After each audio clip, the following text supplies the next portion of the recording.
So the phone's ringing. You pick up. Kenny, what's up? What's going on, man? How you been? All right, I got this. I got a great idea. All right. What is it now? So, all right, just hear me out. Don't shoot it down immediately, but I want to make a podcast. And I know everyone wants to make a podcast now, but I have a different idea. Okay. All I right. wanted I wanted to be about art and philosophy. Uh, gotcha. Okay.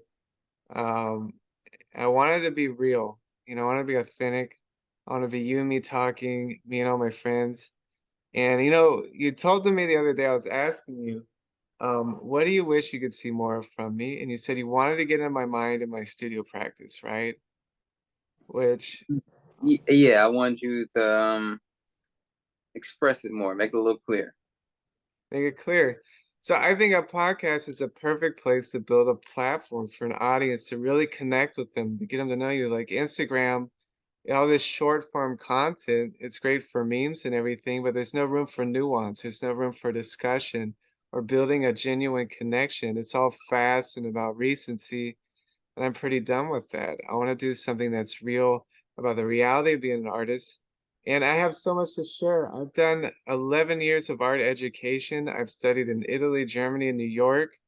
And I've also studied science and philosophy.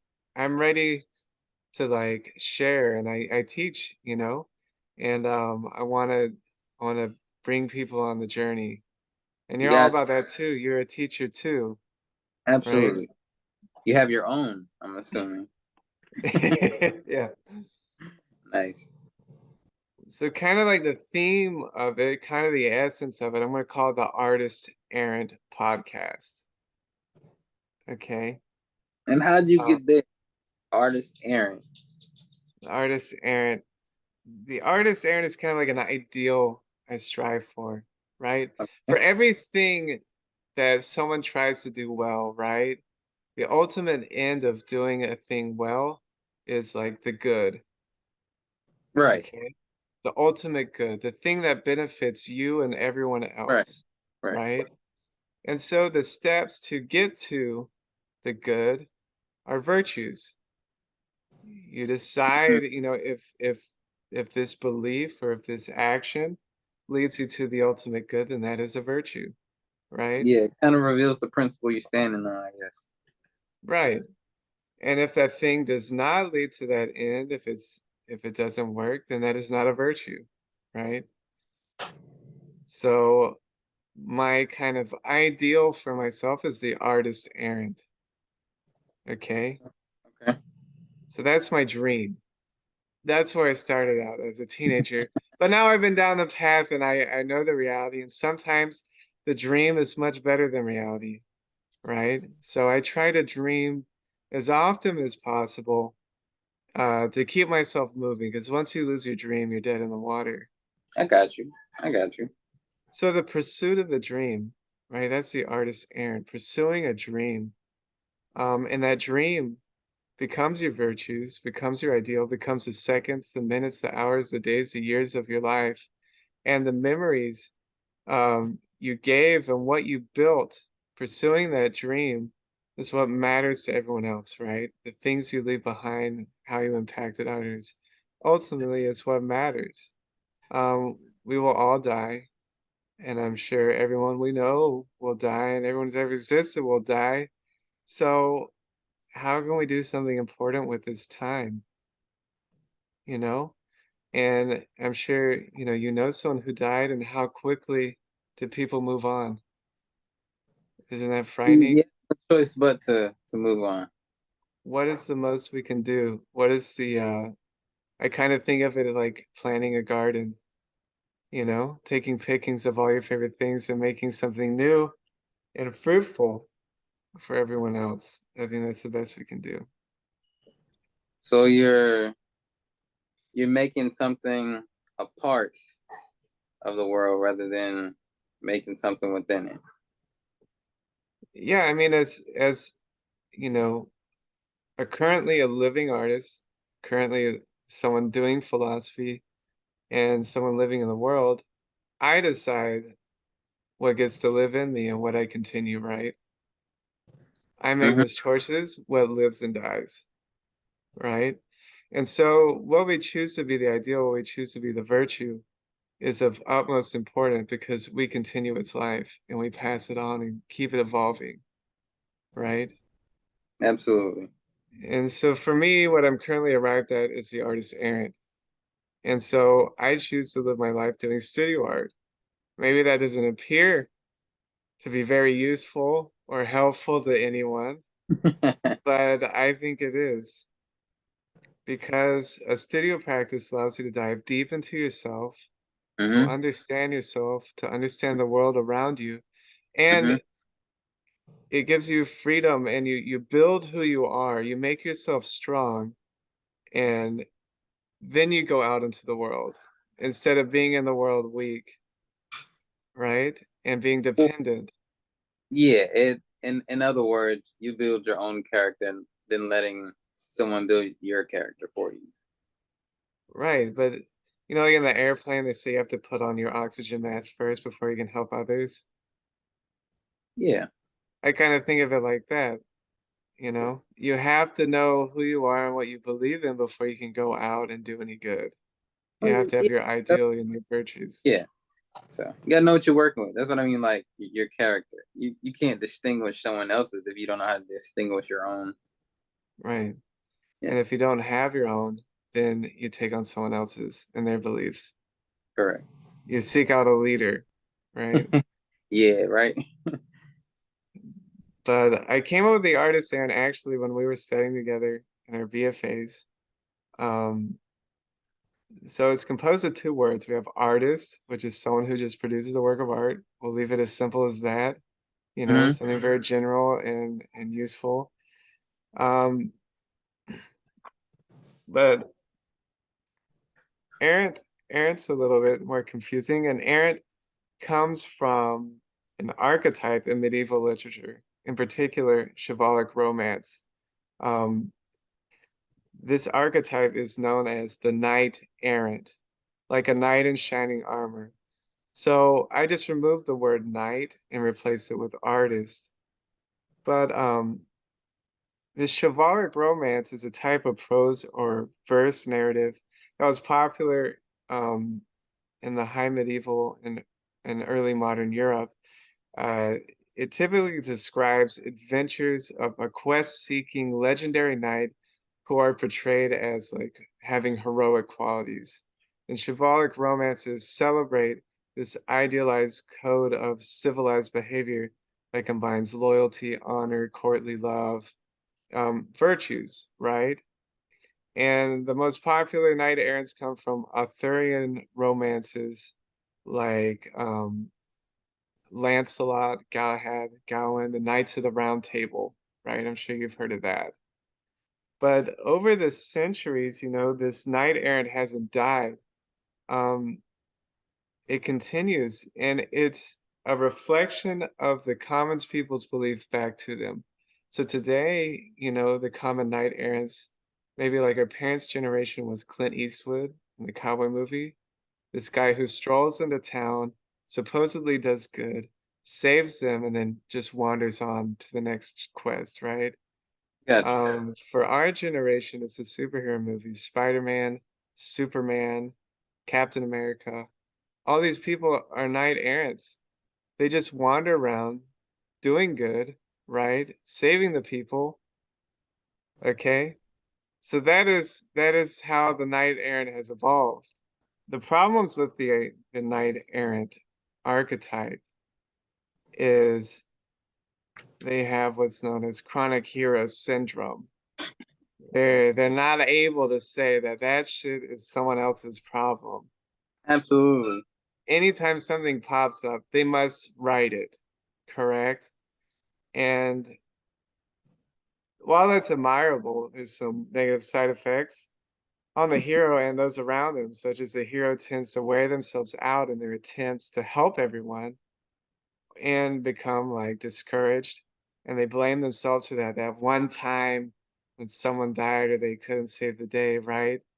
A particularly bad case of this could develop into like a martyr without a cause kind of character. Yeah, Okay. and they do like that. I think my parents. Well, a lot of people say this quote: "Casting pearls amongst like swine, you kind of enable the society to not grow." Yeah, and if we think about do-gooders in today's society, most of them don't do good. Do-gooding, No, what is it? They obviously cause more chaos than good. Mm. I So don't it's an know. interesting character, and Yeah, I really yeah. connected with the Knight Errant, Don Quixote, by Cervantes, written in the 1600s in Spain. Don Quixote was a middle-aged man who had gone mad from reading all this chivalric romances about knight errants, the Knights of the Round Table. And he Mm, determines to set off on a great adventure to do these good deeds, to win honor and glory in the name of his lady love Dulcinea. In his quest, he's actually does harm to himself and everyone around him. He's actually a fool, completely delusional, you know? And but it's the dream, right? He wants to bring this virtues and truth back into the world, into his culture that's lacking meaning. And he sets out to do this, but only does harm to himself and others. But it's that's a it. dream that makes his life worth living. So I Mm, think being an artist is a lot like this. It's definitely idealistic. It's definitely romantic. We want to do good and do things that are productive and bring beauty and philosophy and things of actual value to society, and a society that's growingly like nihilistic, growingly defeated and doomed.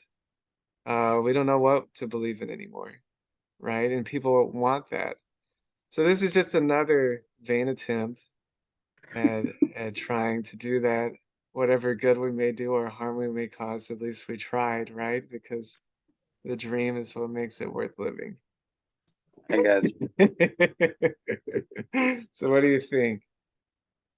I think that's an awesome place to start, man. Definitely a place to explore. Sounds like a journey. You know, So, I mean, do you connect with that kind of idea in your own art practice? is I'm definitely kin to it. Um, Definitely aware of it. I'm in my art practice. I go for not being for or against, but just making sense and correspondence. So, with that said, I can see how results from my practice will lead into good things happening, bad things happening, and still going on my own journey. So it's definitely right there. Right. But even the word correspondence shows that you're interested in truth. Uh, yeah. I think what gets us is we all kind of get real like selfish or personal when it comes to what we want to leave here. But I think our own knowledge, I think, is ultimately what a lot of us want to leave here if we're not into our own pleasures. Because with knowledge can exist within a mentality for hundreds, thousands of years. You can, if you bring that principle or that virtue to the table, then it can be recorded and updated through history. Right. It's a vain immortality project, right? And you want to create something that is unique to you so that you can live on in some way through society, through culture. I mean, some do. I don't. I think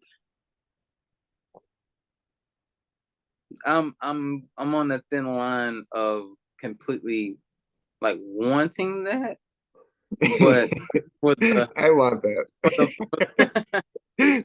for the most part, I think that's for like the consensus or like just how much of the mass, that you definitely like nailing it on the head right there.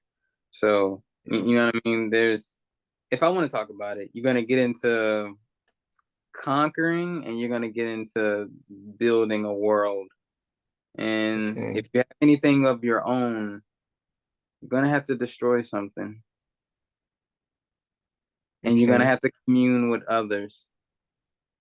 That's the only way it's gonna work. And what, like, where are you at in all of that? I think everyone plays their part. So I agree with that. I think I see it as kind of like martyrs and tyrants.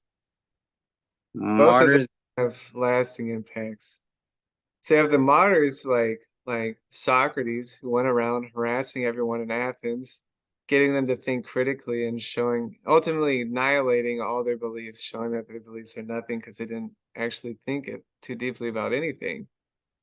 And so he was sentenced to death, becoming a martyr and leading to Western philosophy. If he wouldn't have died, if he wouldn't have lived his life this way, Plato would have never started the academy.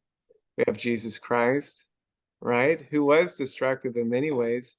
He was calling back a particular philosophy, trying to do good, trying to set down virtues. We have the Buddha, right? Who left the kingdom and the riches and set out to find true knowledge, created a following, whatever. None of these people live good lives, the martyrs. It's usually you have a miserable life, but you have a lasting impact. And then there are the tyrants, the Caligulas, the Caesars or whatever, who have a great life. They rule the world, they have everything they want, but their lasting impact is ultimately negative to millions of people, right? They oppress, they conquer. There is no virtue. well, I mean, I feel like those are like two sides of the same coin. But then Yeah. I have those that there's something real to point out between like those two, and that is they're fighting for or against something, but the fight was given.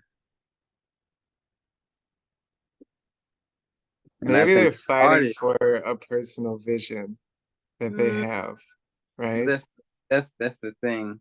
I think the philosophers and people that we talk about were born in a circumstance, and I think a lot of times those circumstances they kind of fight for a side within those circumstances. And I think it's really cool that artists have the ability on their canvas or in their practice to build that atmosphere or that environment. And a lot of times we, the artists, take on our own characters that we build in our mind to kind of fight that fight. You know what I mean? And we let our work be the tools or be the weapons. So you got, like you said, you got your martyrs, those that are gonna fight for a certain type of just or what they believe Mhm. is just. And then you got the tyrants, the ones that are actually going to push us all forward. Because you got to, at the end of the day, you got to do something. You can't just not do anything. So they're both needed. I think they're just both parts of the extreme. I think the artist is a very good option because the artist is pretty nonviolent. So the artist creates Are they? objects, and the artist creates objects that are intended to influence, Correct.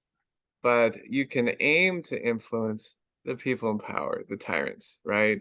The people who could actually affect a lot of change. And as we see, like art still is and remains an elite culture. Um, so if you can influence the beliefs of the people in power, the people who have enough money to support art, then you can probably do the most good that way. And it is nonviolent. You're just making art objects and hanging them on the wall. Let's take it a step further. All right. I think um, art is a offspring of an occult practice of making a mark to convey something within. Okay. So the mark from someone to describe something that is connecting externally and internally is one of our biggest occult practices. And without it, we wouldn't have works of art, writing, history today.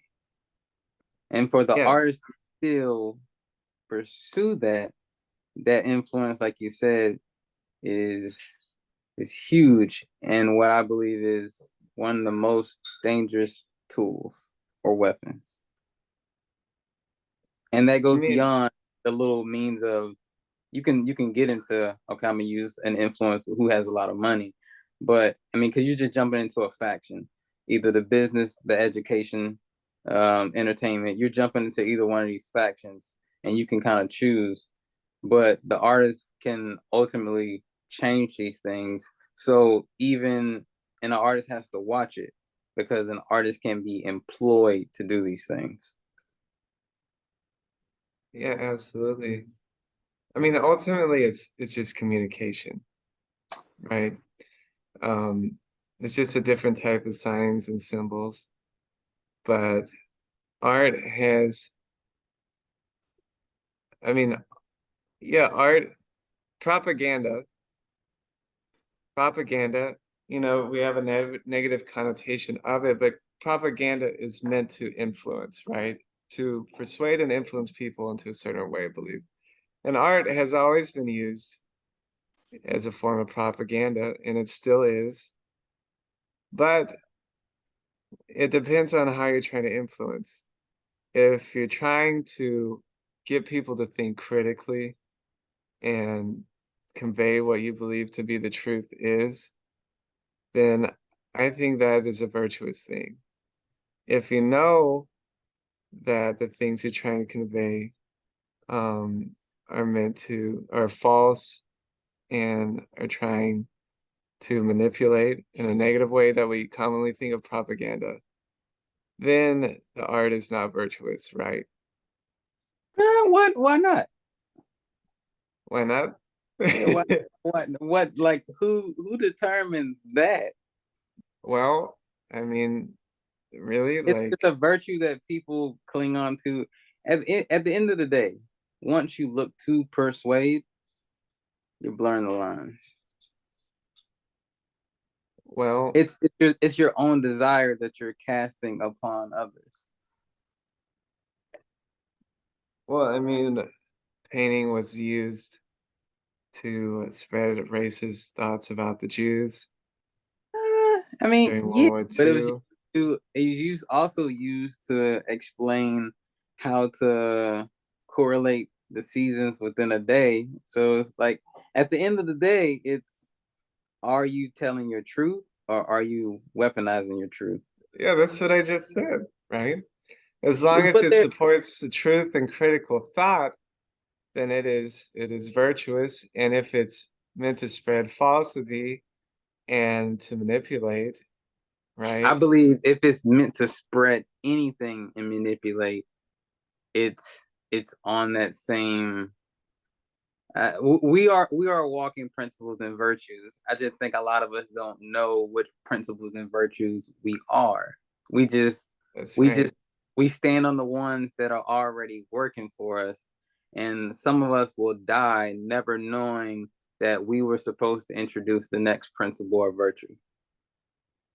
Well, I think that the good art, virtuous art, seeks to make people critically think for themselves, whereas what we Yeah, call bad art, like kitsch, just reflects your current beliefs back to you, reinforcing whatever you're believing, right? yeah, that's solid. So good art causes critical reflection, abstract thought on the part of the viewer so that they can form their own beliefs, right? Hmm. And that way it's not oppressing them.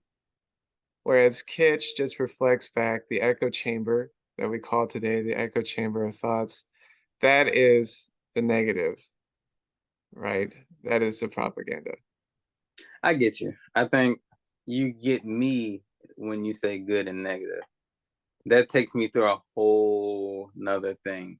But how you broke it down in that context, yeah, that's right on the money. Well, there has to be, if we don't have good and bad, then we're nihilist, right?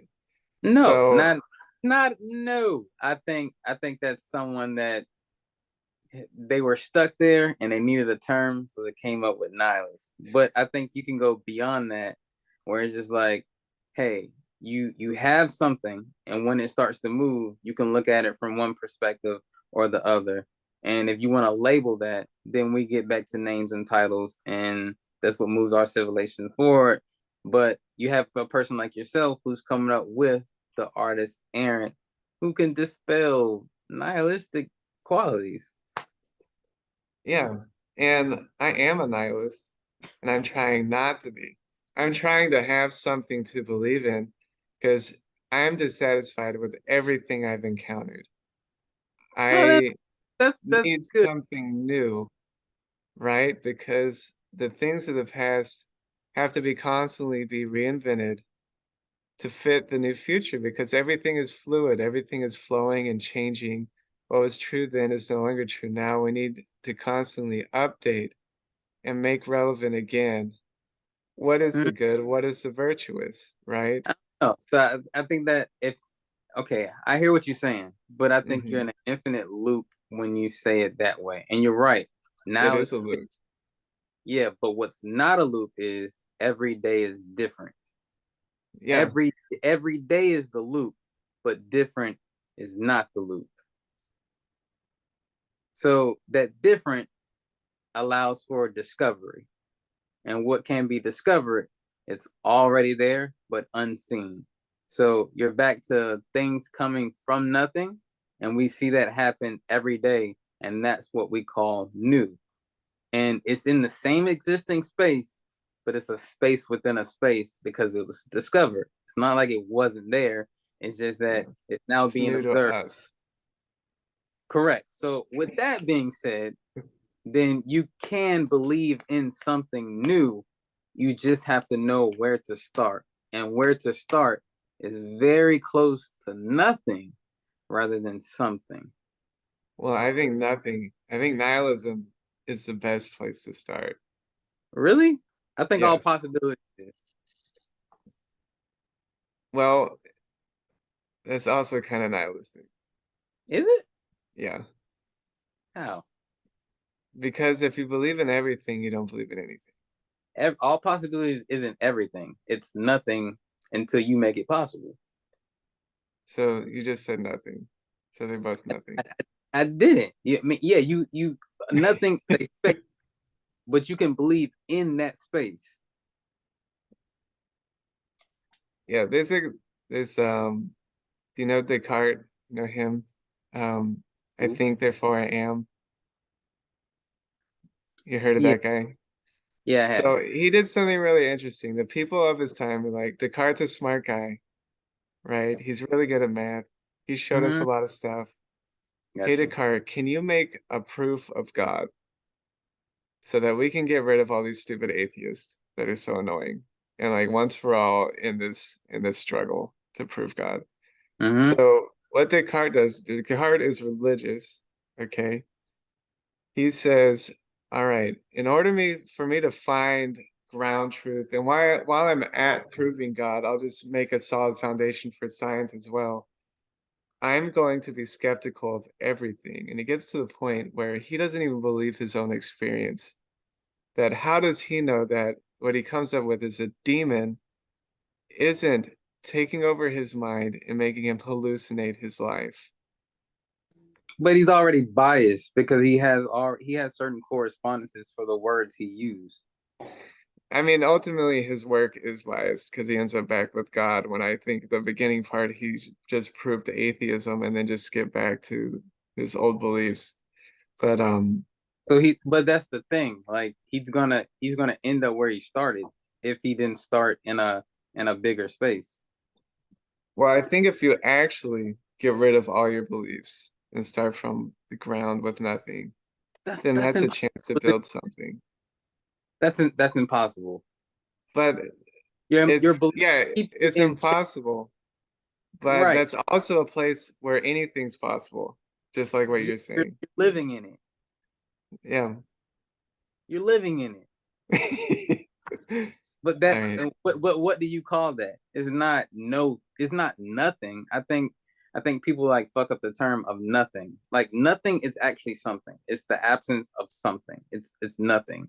But no thing, which you would call people squinch together and make nothing, no thing mean like look up the definition of thing and look, it's no thing. So it could be multiple things, including a possibility that could be possible through each one of us. Okay, let's just call it open-minded. How about that? No, let's not call it open minded. Open mindedness can get you fucked up. Open mindedness can be very close to naive. Uh, At the end of the day, you're gonna land at no source, and the only thing you can point to as a source is you being aware of whatever the fuck you're dealing with or going through at that moment. So you have no choice but to be your own source.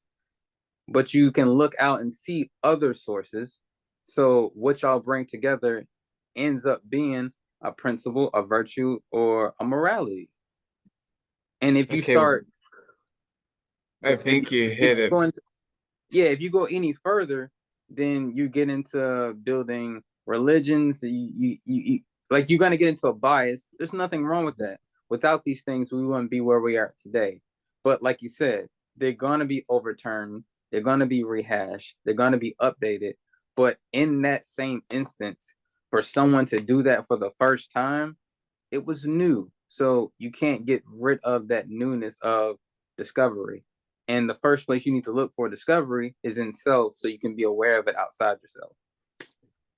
I think, yeah, I think the key takeaway I got from this is that once you start, once yourself becomes the source, then you're able to build something new. That's what a That's studio practice is all about. absolutely. And there we Absolutely. go, the ethics of studio practice. Oh shit, that's cool. That's cool.